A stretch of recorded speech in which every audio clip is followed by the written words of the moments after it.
ನಗರದಲ್ಲಿ ಮಾಧ್ಯಮದ ಎದುರು ಕೇಂದ್ರ ಗ್ರಾಮೀಣಾಭಿವೃದ್ಧಿ ಖಾತೆ ರಾಜ್ಯ ಸಚಿವೆ ನಿರಂಜನ್ ಜ್ಯೋತಿ ಮಾತನಾಡಿ ಕಾಂಗ್ರೆಸ್ ಪಕ್ಷ ಬರೀ ಭರವಸೆ ನೀಡಿ ಮರೆತು ಹೋಗುತ್ತೆ. ರಾಹುಲ್ ಗಾಂಧಿ ಅವರು ರಾಜಸ್ಥಾನದಲ್ಲಿ ನಮ್ಮ ಸರ್ಕಾರದ ಮೊದಲನೇ ಕ್ಯಾಬಿನೆಟ್ನಲ್ಲಿ ನಾವು ರೈತರ ಸಾಲ ಮನ್ನಾ ಮಾಡುತ್ತೇವೆ ಅಂದಿದ್ರು. 5 ವರ್ಷ ಮುಗಿತಾ ಬಂತು, ಆದರೆ ಇನ್ನೂವರೆಗೆ ಒಬ್ಬ ರೈತನ ಸಾಲ ಮನ್ನಾ ಆಗಿಲ್ಲ. ನಮ್ಮ ಹೆಮ್ಮೆಯ ಪ್ರಧಾನಿ ಮೋದಿ ಬರೀ ಹೇಳುವುದಿಲ್ಲ, ಮಾಡಿ ತೋರಿಸ್ತಾ ಇದ್ದಾರೆ. ನಮ್ಮ ಸರ್ಕಾರ ರೈತರ ಪರ, ಮಹಿಳೆಯರ ಪರ ಸಾಕಷ್ಟು ಕೆಲಸ ಮಾಡಿದೆ. ಬೇಟಿ ಬಚಾವ್ ಬೇಟಿ ಪಢಾವ್ ಮತ್ತು ಆವಾಜ್ ಯೋಜನೆ ಅಡಿಯಲ್ಲಿ ಬಡ ಜನತೆಗೆ ಮನೆತನ ನೀಡುತ್ತಾರೆ ಎಂದು ತಿಳಿಸಿದರು. कार्यक्रम में शिरकत करने आई हूँ और मैं उत्साह देख रही हूँ. कल बेंगलोर में थी और आज अम्बी में उतर करके जब से लगातार मातृशक्ति के द्वारा स्वागत सम्मान हो रहा है. मैं पिछले भी यहाँ चुनाव में आई थी. मैं एक अलग ढंग का बैनर भी यहाँ देख रही हूँ जिसमें कांग्रेस ने महिलाओं को 2000 रुपया देने का वादा किया है. शायद कांग्रेस अपने वादा करके भूलने की आदत पड़ी हुई है.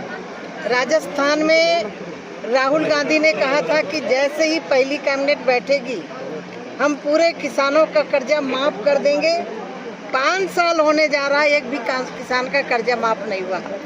मैं अभिनंदन करती हूँ माननीय प्रधानमंत्री जी का, जिन्होंने वादा नहीं उसको करके दिखाया. प्रधानमंत्री किसान सम्मान निधि के तहत भारतीय जनता पार्टी महिलाओं के सम्मान में हमेशा काम किया है. बेटी बचाओ बेटी पढ़ाओ, सुकन्या समृद्धि योजना, और सबसे बड़ा माननीय प्रधानमंत्री जी ने एक फैसला किया जिसमें सैनिक स्कूलों में बेटियां पढ़ सकें, वो भी आगे बढ़ के जा सकें.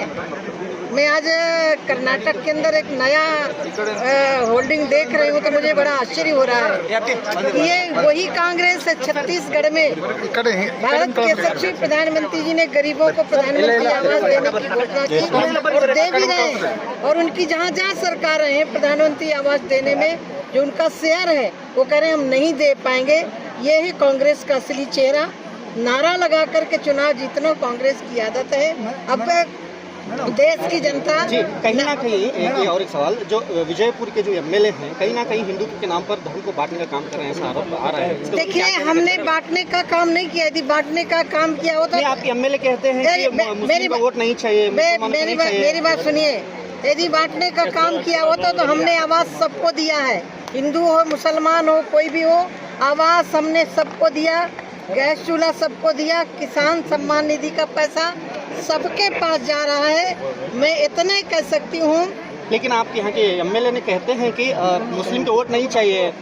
देखिए, मैंने बयान सुना नहीं, उस पर मैं जवाब नहीं दे सकती. लेकिन हमने काम माननीय मोदी जी के नारे सबका साथ, सबका विकास, सबका विश्वास और सबका सम्मान, इसके तहत 2014 के बाद से सरकार काम कर रही है. और कर्नाटक में मैं पहले भी आई थी. आज सड़कों का यहाँ कर्नाटक के अंदर जाल बिछा हुआ है जो आपको दिखाई भी पड़ रहा है. आप चल भी रहे हैं. और स्टेट में कितने लोगों को, महिलाओं को टिकट देंगे? देखिए, पहली सरकार है केंद्र में 11 महिलाएं केंद्र में मंत्री हैं. 2014 के बाद से सरकार काम कर रही है. और कर्नाटक में मैं पहले भी आई थी.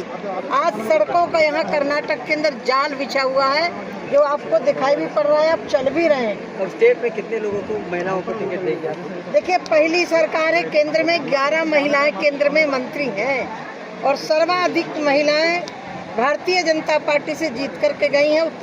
यहाँ कर्नाटक में भी महिलाओं को महत्व दिया जाएगा क्योंकि आधी आबादी महिलाओं की है. महिलाओं के लिए उतनी हमारी भारतीय जनता पार्टी संगठन से लेकर के सरकार तक बराबर का फैसला दे रही है. आपके ही प्रदेश से भी मंत्री एक महिला है केंद्र में, और नॉर्थ ईस्ट से भी ऐसा कोई स्टेट नहीं बचा जिस एरिया से समाज की महिलाएं भारत सरकार में. राहुल गांधी और विदेश में, देखिए, दुर्भाग्य इस देश का. घर की बात घर में करनी चाहिए, पार्लियामेंट में करना चाहिए. मोदी जी को इशू को लेकर के घेरना चाहिए. लेकिन विदेश में जाकर के जिस तरह से राहुल गांधी ने कानून की धज्जियां उड़ाई हैं, कह रहे लोकतंत्र खतरे में. राहुल गांधी से मैं पूछना चाहती हूँ, जब इमरजेंसी तुम्हारी दादी ने लगाया था तब क्या था? तब क्या लोकतंत्र नहीं खत्म हुआ था? जब साधु संतों पर गोरक्षा आंदोलन लेकर के संत गए थे पार्लियामेंट के लिए, तब सोनिया यही राहुल गांधी की दादी ने गोलियां चलवाई थी, तब लोकतंत्र कहाँ गया था। 84 में जिस तरह से सिखों का कत्लेआम हुआ था, तब लोकतंत्र कहाँ था, उसकी भी बात कम से कम कर लेते। लेकिन दुर्भाग्य इस देश का, देश के अंदर आकर के बोले, सदन में बहस करें, लेकिन विदेश की धरती में जाकर के भारत का अपमान करना, भारत के लोकतंत्र का अपमान करना, राहुल गांधी को माफी मांगना ही पड़ेगा। खड़गे जी बोलते हैं मोदी जी अपमान कर रहे हो। मोदी जी अपमान नहीं कर रहे, सीधे कांग्रेस की एक आदत सी पड़ गई है मोदी जी को लेकर के, मोदी जी की माँ को लेकर के, जो मोदी जी के पिता नहीं है उनको लेकर के एक तरह से कांग्रेस टारगेट किए हुए है, क्योंकि कांग्रेस खत्म होती चली जा रही। मैं जिस प्रदेश से आती हूँ उस प्रदेश में एक सांसद कांग्रेस का है, सबसे बड़ा प्रदेश है, और दो विधायक अकेले चुने गए हैं 403 विधायकों में। कांग्रेस पूरी तरह खत्म हो रही है। कांग्रेस अपना अस्तित्व बचाने के लिए जिस हद तक जा सकती है जाने की कोशिश कर रही है। ये देश की जनता मोदी जी के साथ यूपी में जैसे बुलडोजर चल रहे हैं, कर्नाटक में कब चलेंगे? यहाँ पर अभी क्राइम ज्यादा है। चिंता मत करिएगा। ಇನ್ನಷ್ಟು ಹೆಚ್ಚಿನ ಸುದ್ದಿಗಾಗಿ ನಮ್ಮ ನ್ಯೂಸ್ 11 ಕರ್ನಾಟಕ ಚಾನೆಲ್ಗೆ ಸಬ್ಸ್ಕ್ರೈಬ್ ಮಾಡಿ, ಲೈಕ್ ಮಾಡಿ, ಶೇರ್ ಮಾಡಿ.